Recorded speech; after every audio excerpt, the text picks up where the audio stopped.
Hello everyone, I am your host Anushka and you are watching E7 News. Let's begin today's bulletin. Karnataka Chief Minister B.S. Yediyurappa on Monday said the state government could impose lockdown if the necessity arises. People need to respond for their own good. If they don't heed, then we may have to take stringent measures.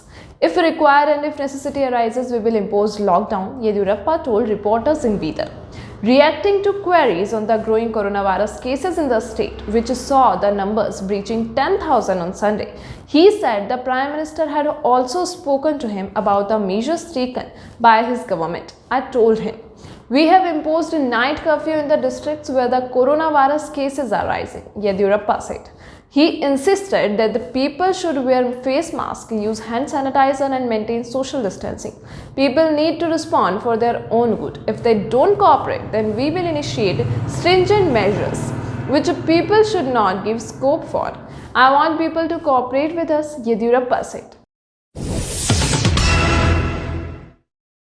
In order to bolster inter-district road connectivity, the Ministry of Road Transport and Highways has decided to upgrade Sankeshwar-Belagavi State Highway to a 4-lane national highway in 4 different stages. An estimated Rs 766 crore funds have been released by the ministry for the initial 2 phases of the work that connects Vijaypura to Murugundi, stretching over 80 km. Briefing about the road work, Chikodi Member of Parliament Anna Saheb Jole said. Tenders for the 50 km stretch of road in Chikodi parliamentary constituency and another 40 km in Vijaypura district had been already invited by the central authorities and that the work on it would shortly commence.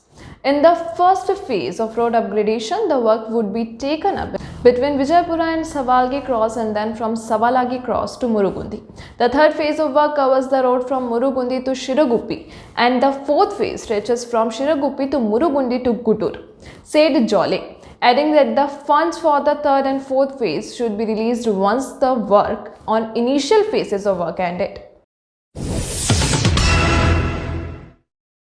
A 35-year-old woman who wanted to sell her kidney was conned of Rs 2.2 lakh by online fraudsters. Manuja, a resident of Balaji Layout in Hogasandra, has filed a complaint with the cybercrime police in connection with the incident.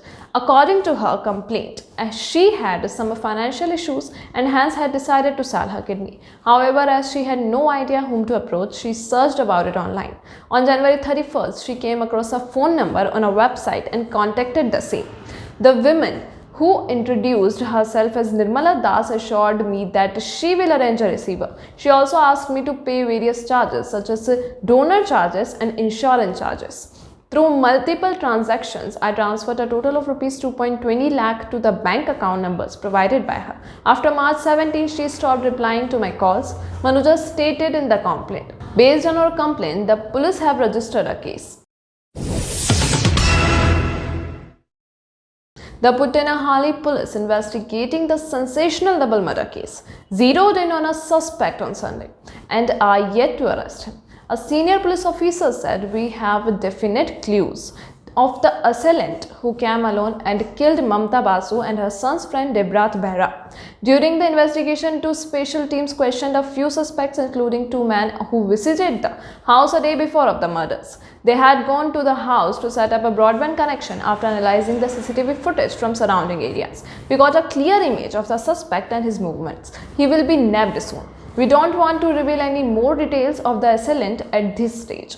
It is learned that the scene of a crime was disturbed and forensic experts could not find any important clues or evidence because of that. An official from the Forensic Sciences Laboratory said, we can gather clinching evidence even if the crime scene is secured properly. That's it for today. If you have any news to share, contact us at 1800 891 3722.